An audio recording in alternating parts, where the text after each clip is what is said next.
So we are going to go ahead and get started. My name is Carly Allman. I'm one of the study abroad counselors here at Quebec. And today we're just going to talk to you a little bit about how to fund your study abroad experience. So we're going to talk about Red to Black Peer Financial Coaching, prestigious external student awards, the study abroad competitive scholarship, how to use your financial aid, and then the next steps for study abroad. So Red to Black Peer Financial Coaching is a student organization that answers any kind of money questions that you may have.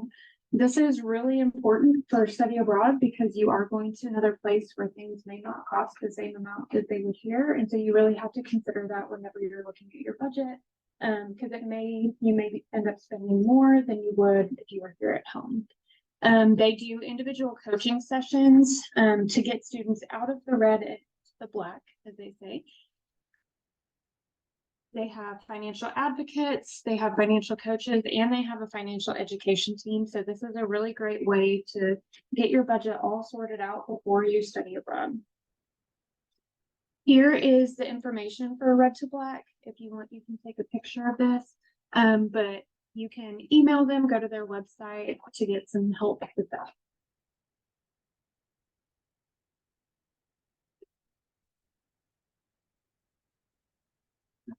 So now Wendeley is going to talk about the prestigious external student award.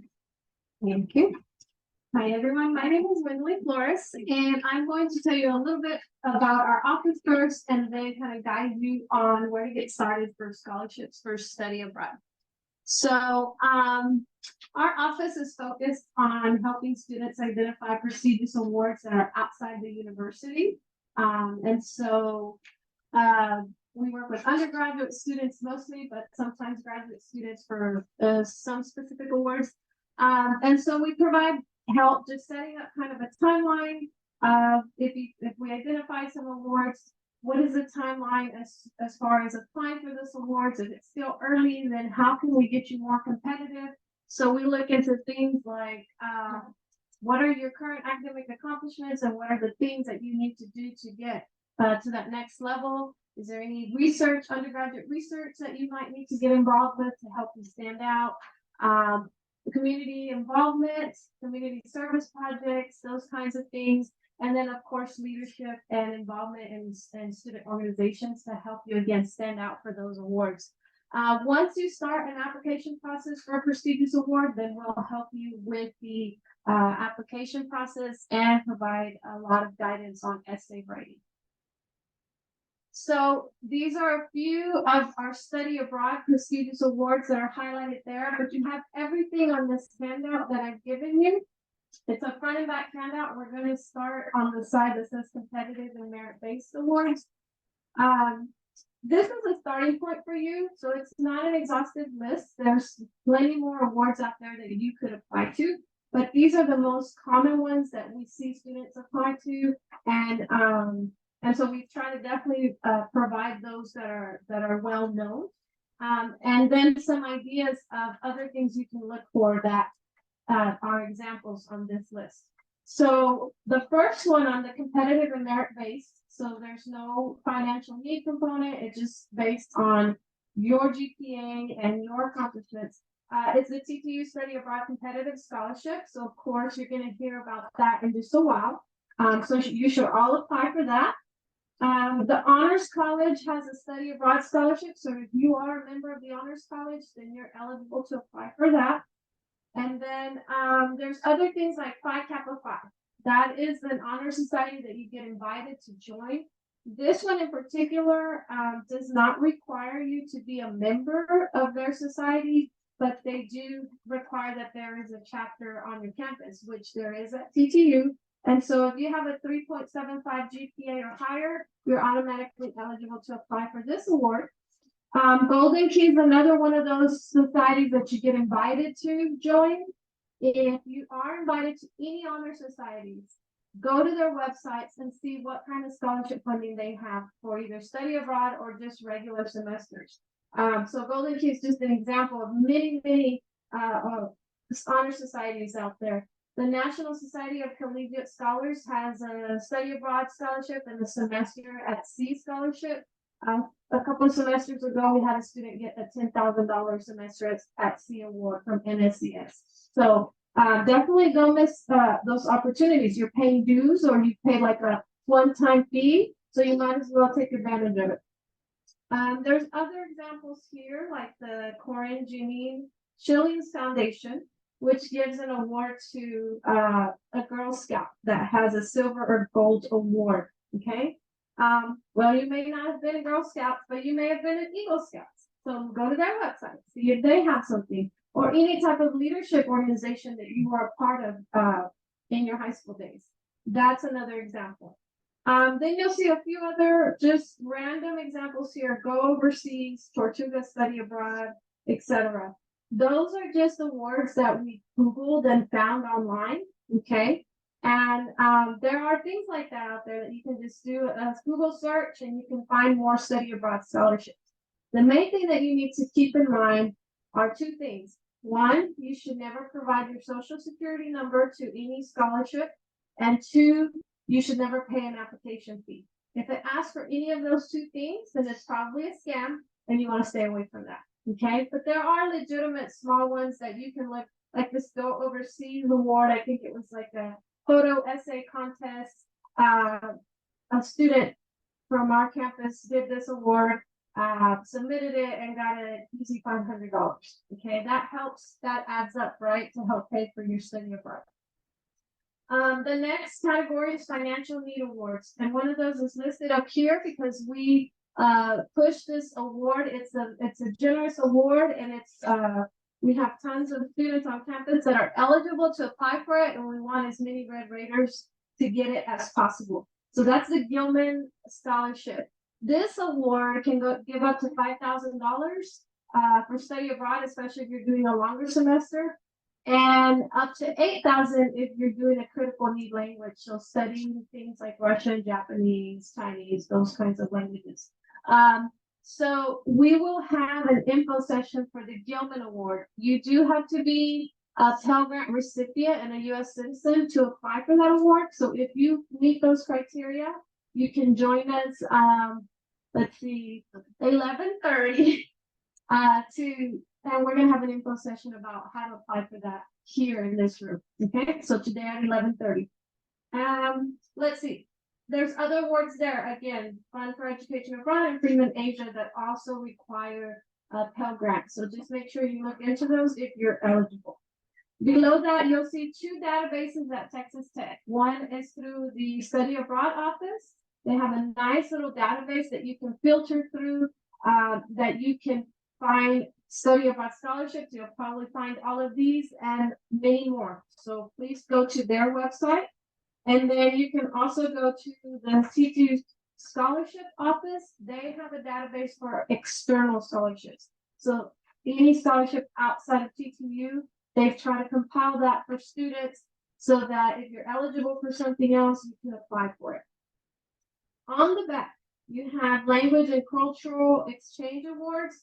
There's a few awards out there that are very focused on either getting students abroad to learn a critical need language or to experience a new culture. So the Bourne Awards is listed up here because we help with this award. Again, it's to study a critical need language, and they have those languages listed on their website. And they give up to $12,500 for semester programs and $8,000 for summer programs for undergraduates. And then if you're a graduate student, up to $30,000. So you'll see the numbers on this handout are a little outdated. These are updated up here.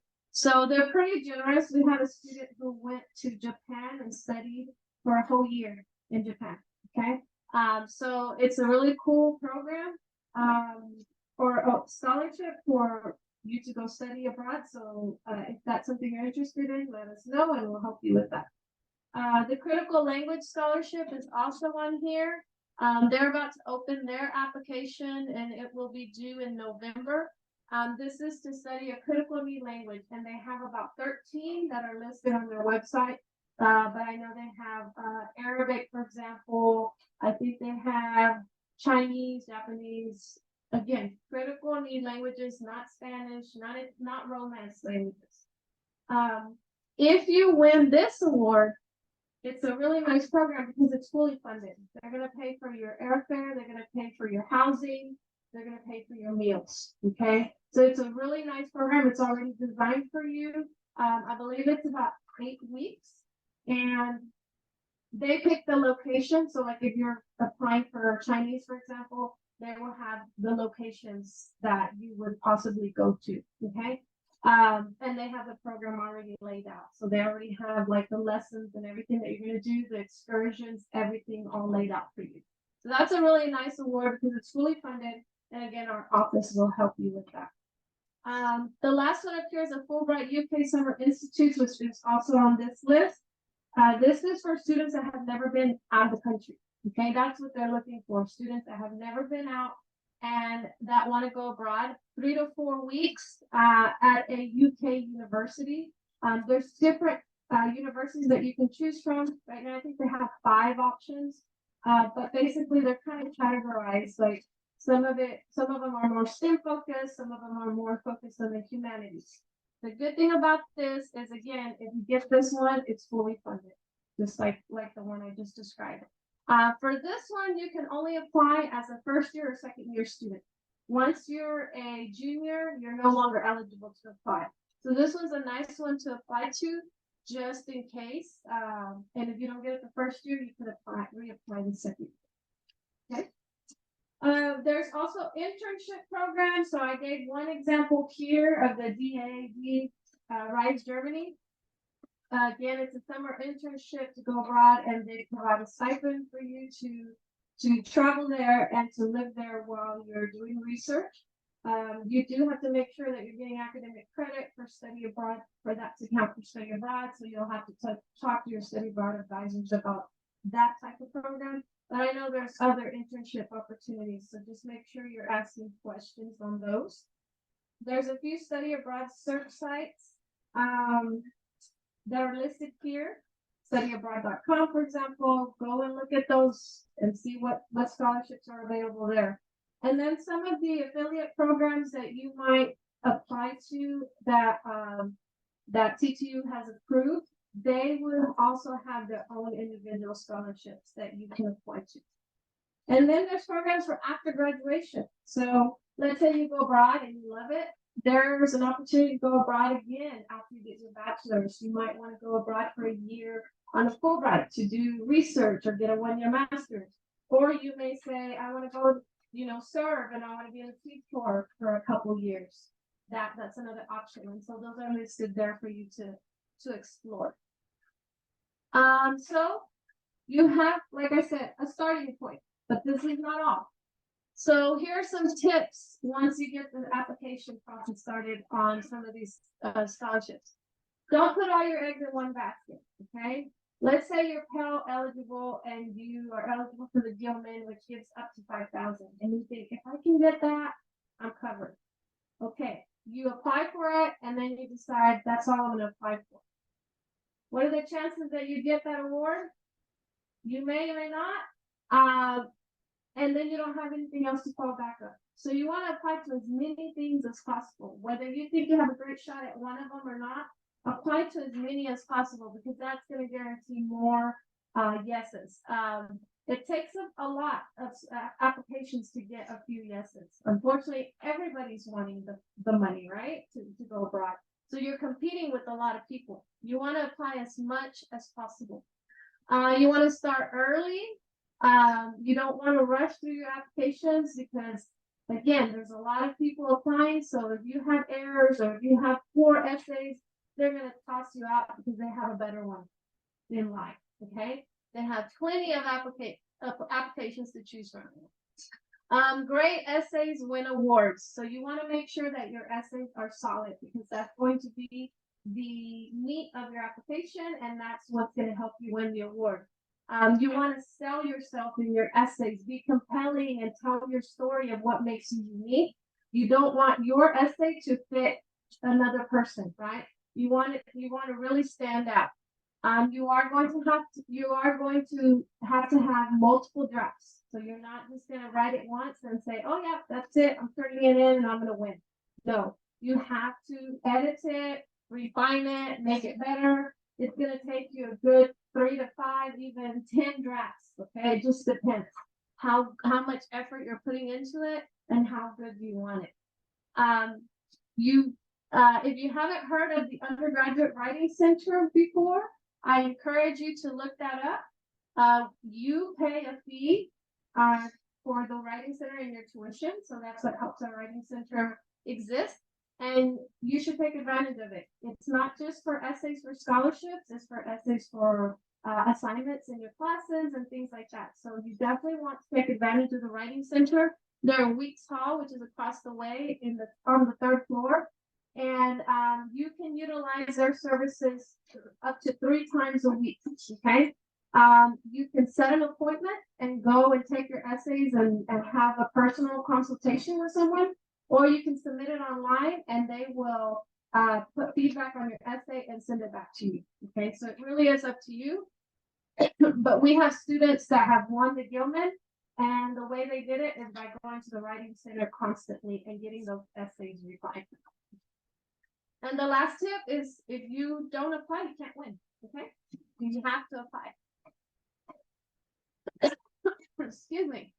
So once you apply to as many study abroad scholarships as you think are out there for you, and you feel like, okay, I still want to apply for more, I want to make sure I cover all my expenses, because I may have to take out a loan and I really don't want to, okay?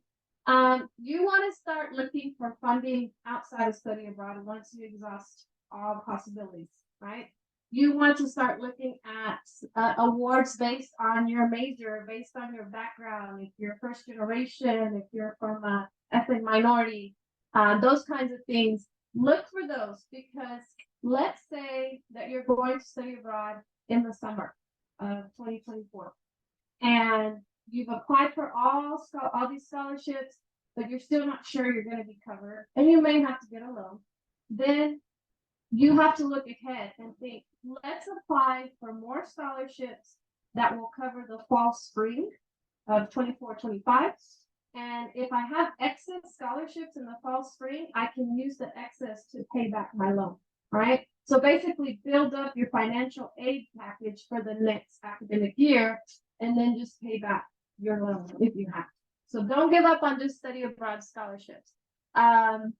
There's scholarships out there that are kind of based on quirky things, like if you're left-handed, if you like green bean casserole, or love avocados, speak Klingon, things like that.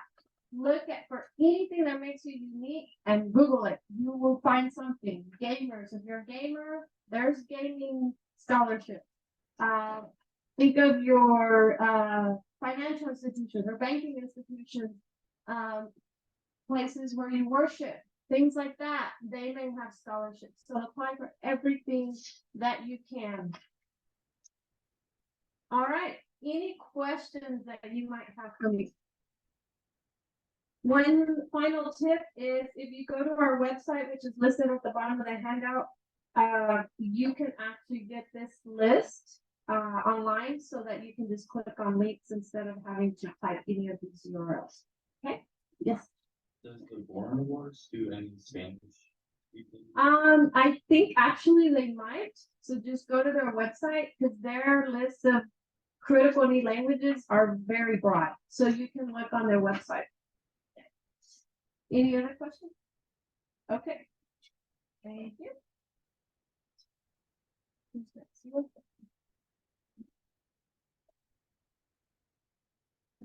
So, the study abroad office is a little bit off campus, but it's right across the street from the hospital. So, this address right there, that's how you can get to our office. If you need to contact us for any reason, we also have our phone number and our email address right there.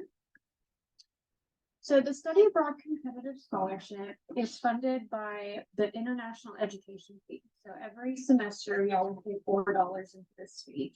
You're already putting money into it. I tell everybody that is wanting to study abroad, go ahead and apply for it, because you're already giving money to that fund.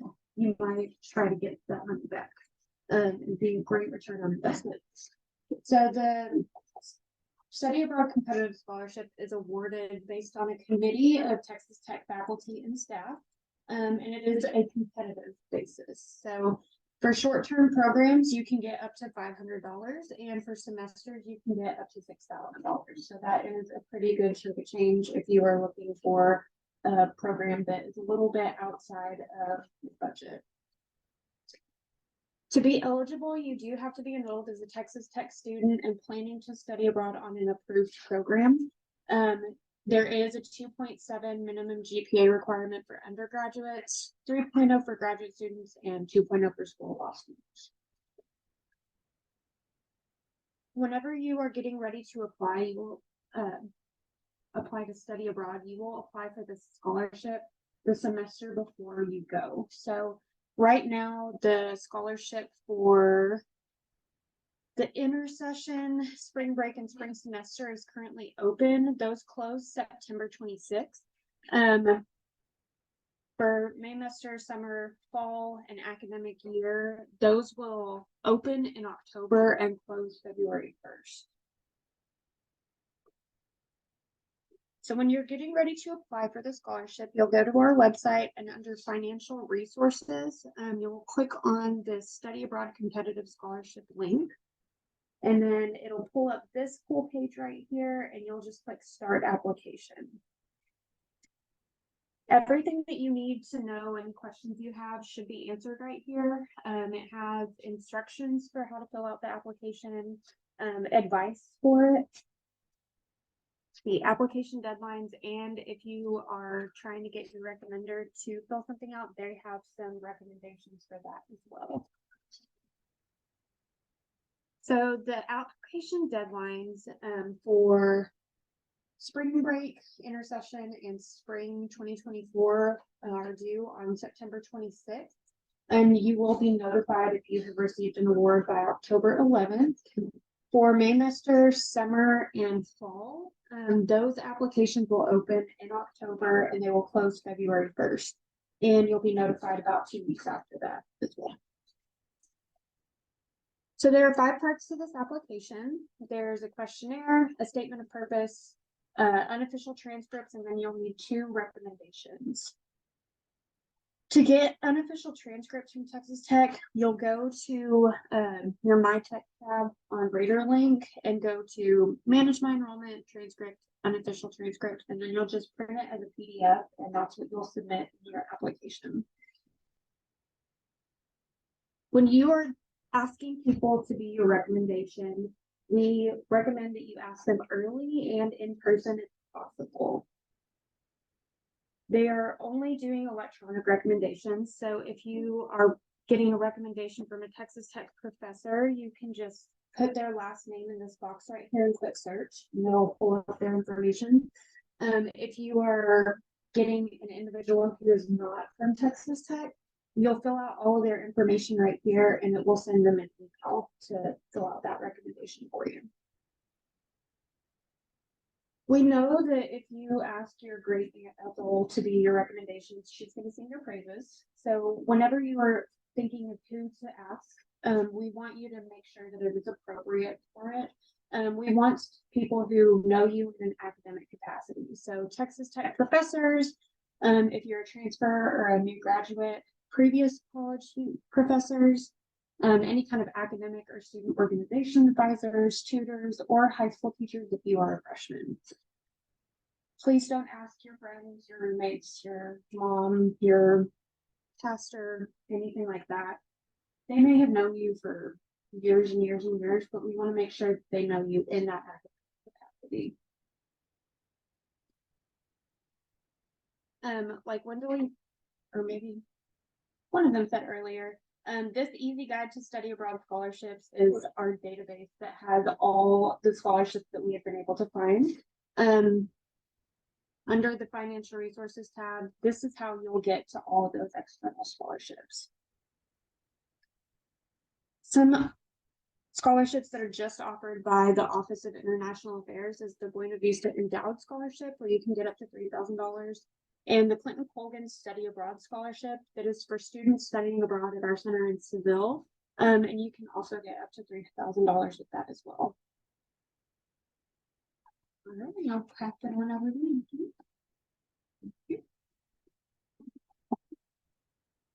So my name is Nikki Mordell and I'm the financial aid advisor here in West Hall that will help you during your study abroad semester. So we're just kind of going to go over the checklist that's there. And if you ever need this again, it is on our financial aid website. So the aid that you're going to use for studying abroad is going to be the same aid that you would use if you were taking classes here on campus. The only difference is going to be that you may be eligible for a little bit more if you have to take these scholarships that the ladies have been talking about, or if you need to take an additional loan to help you cover anything. You will have a budget that is provided by the study abroad office for the program that you have selected, and your budget will be adjusted for your semester abroad to match that budget for your study abroad, so that you're able to get enough aid to cover all of your costs. Like I said, some of that may be taking another loan if you need to, but you'll want to make sure you have your FAFSA completed. So you'll do your FSA ID. So you and your parent have to have that. The FAFSA for 24-25 is being totally revamped by the government. So the application that normally opens in October probably will not be opening until sometime in December. So when you get ready to do your FAFSA for 24-25, just make sure you're watching your emails. We'll give you guys alerts when that does actually open and is ready to go. But previously, it's only been you that needed an FSA ID and then one of your parents. Now, both of the parents are going to need an FSA ID to complete the FAFSA. So that's some way that you can go ahead and get started to get yourself ready. So if both of your parents don't already have that FSA ID, then you can go ahead and be getting that set up for them. And then the FAFSA application. You can go to FAFSA.gov here. It will transfer you over to studentaid.gov to do that FAFSA. So a lot of you guys did tell me beforehand that you were thinking about going in the summer. So just keep in the back of your mind as you're planning with your advisor what you're going to do, that you do need to have at least 6 credits in the summer to be eligible for financial aid. So that could be that maybe your program is a 3-hour program in the May semester, and then you do 3 hours during summer 1 or summer 2 when you come back, either on campus or online, to give you that total of 6 hours. Or maybe your program is already 6 hours, and so you've already got the hours that you need, and you don't have to worry about taking any more unless you need to academically. You'll see on Cradlelink any aid that you're able to use, because like I said, it's the same aid that you would use here on campus. So if you're going to go during the fall or spring, then you would already see right now on Cradlelink what you're eligible to use for that term. Okay, and your study abroad would just be added to that. And then if you're going to go in the summer, we won't award for summer until probably around or after spring break. But once we do get the aid awarded for summer, you'll be able to see that on Cradlelink as well. And anything that's listed there can still be used towards study abroad.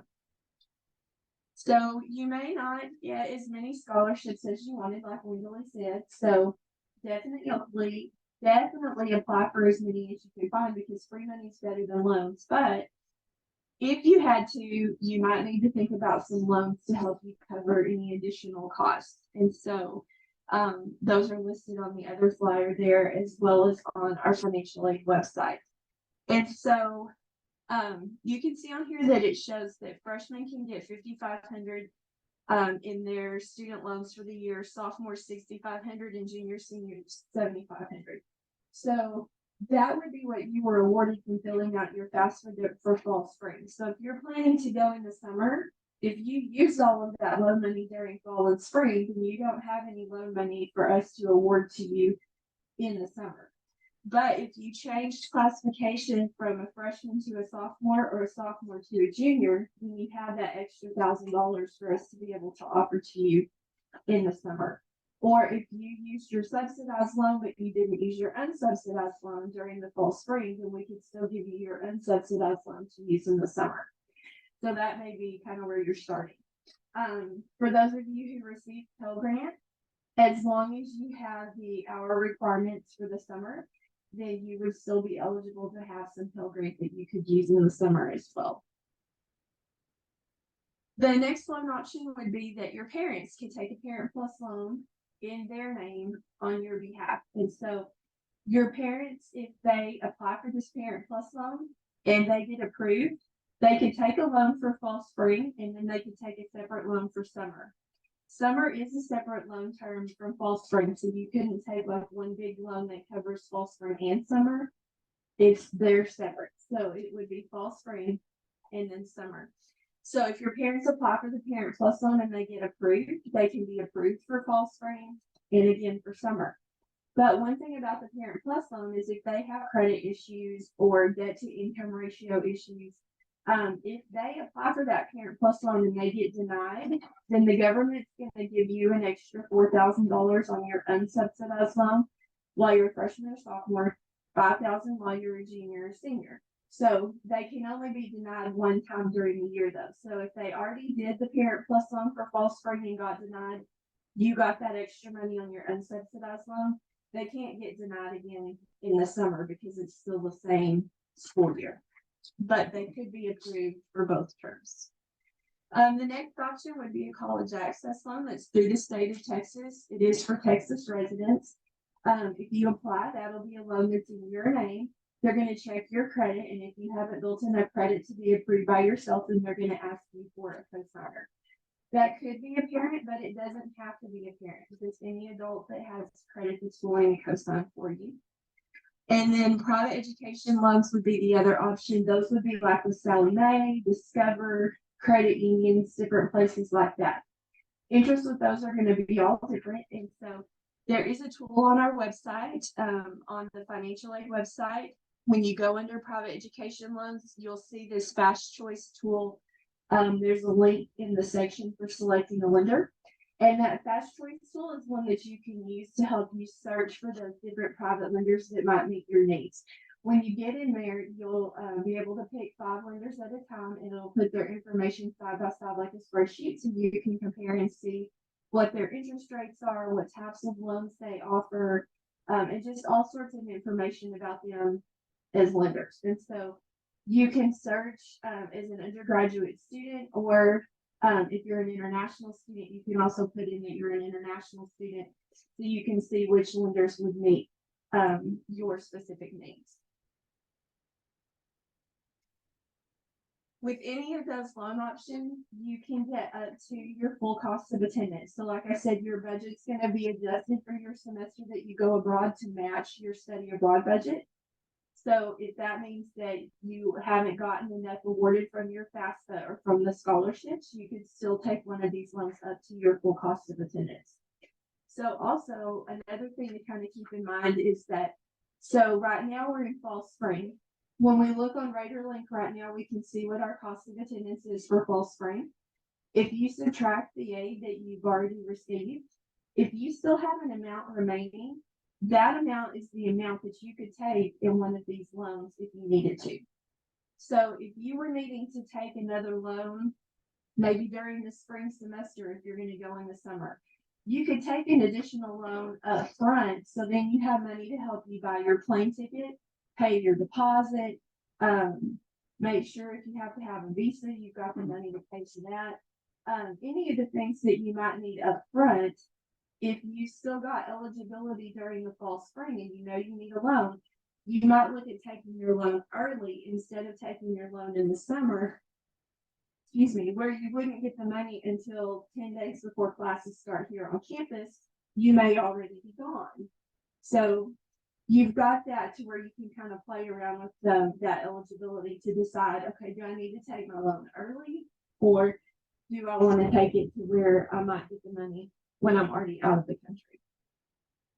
Make sure you're checking your Texas Tech email regularly, because if we need anything from you, if there's any requirements or we have any questions, this is how we're going to contact you. Make sure your direct deposit is set up with a bank account that you have access to while you're out of the country. Like I said before, you may already be gone before you get financial aid, especially with some of those summer programs.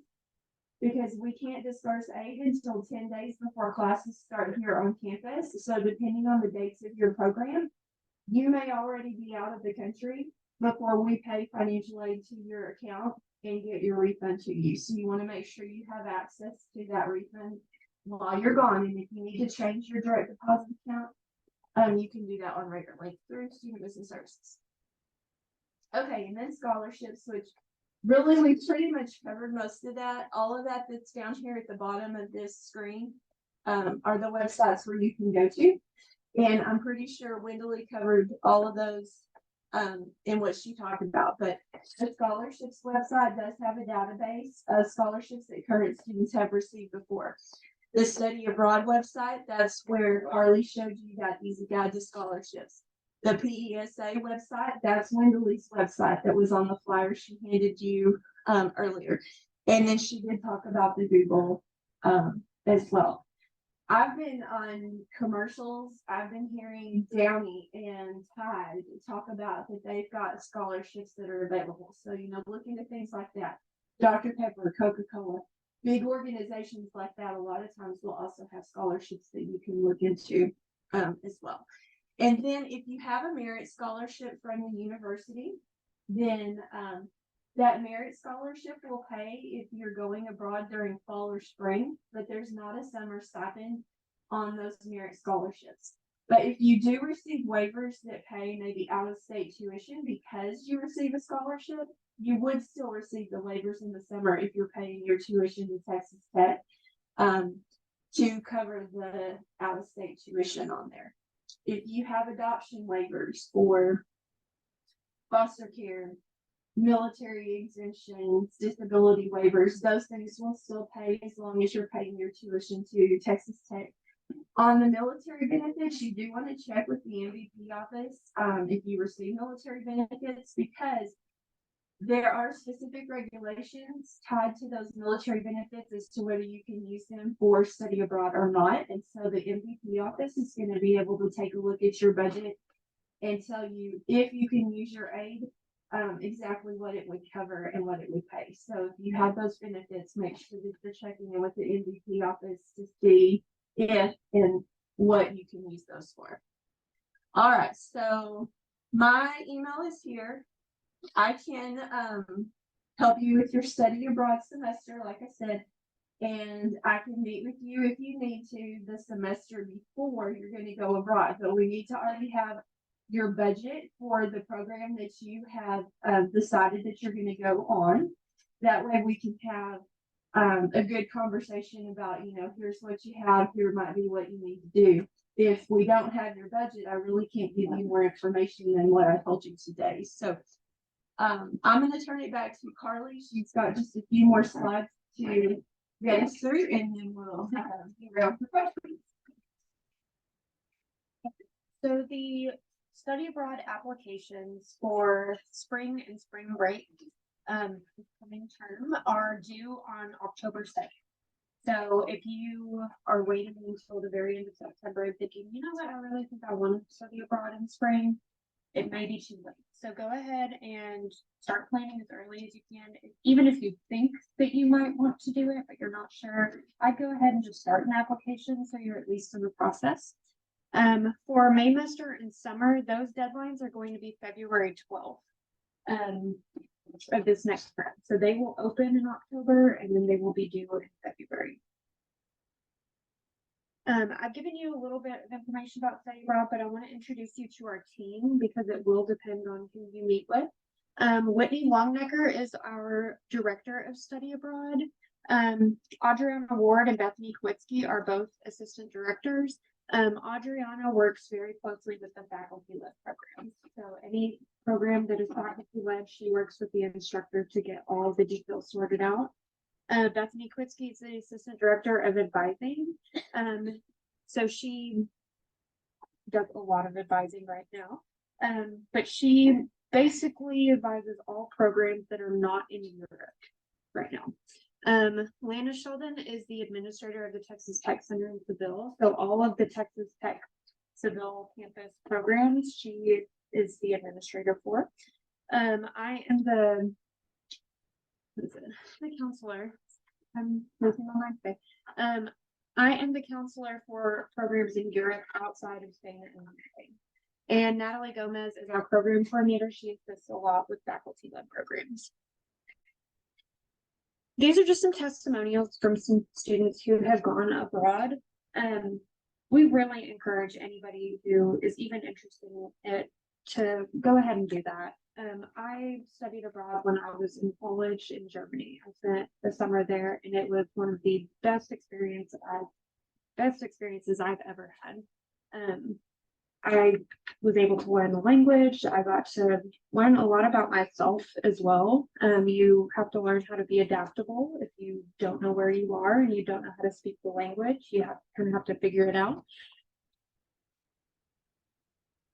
And this student right here, Kaven Maple, I want to point out her. She did not really get like funding. She didn't have like just savings or anything to pull from. So she applied for so many scholarships that they basically paid her to study abroad. It is definitely possible to fund your entire study abroad experience with just scholarships. And so she was paid to study abroad and she doesn't have to pay it back. So it is definitely something that you can do. You just have to be really diligent about looking at and seeing what scholarships you're eligible for, following up, doing all of that work. Here are some additional resources that we've kind of talked about a little bit. The University Writing Center for essays, anything like that, I would definitely recommend going and talking to them. They will be able to give you advice on, you know, how to make this sound a little bit more interesting, how to make this stand out a little bit more. Trio support, student support services is also an option. This cost of living comparison tools, your study abroad experience could vary based on where you go. So I always say Paris, France is always going to be more expensive than the Czech Republic, just because it's a more touristy area. The ones that are big tourist areas are always going to be a little bit more expensive just because the cost of living. So if you were trying to find a program that fits within your budget, this is a good resource to go see, you know, what locations may be a little bit cheaper. And then if you ever have any questions about study abroad in general, you're more than welcome to email us. Sometimes around application deadlines, it can get a little busy. So we say if you don't get a response within 72 hours, go ahead and email us back. You can also check out all of our information on our website. And we are also on Facebook, Instagram, and Twitter. So this is where we post a lot of application deadlines, scholarship reminders, programs that you might not know about that students might be interested in. I would recommend following us on whatever social media platform you use, just so you can keep up with all those dates. But again, like I said, if you have any questions, feel free to call us and make an appointment to meet with one of the counselors, or you can call us at any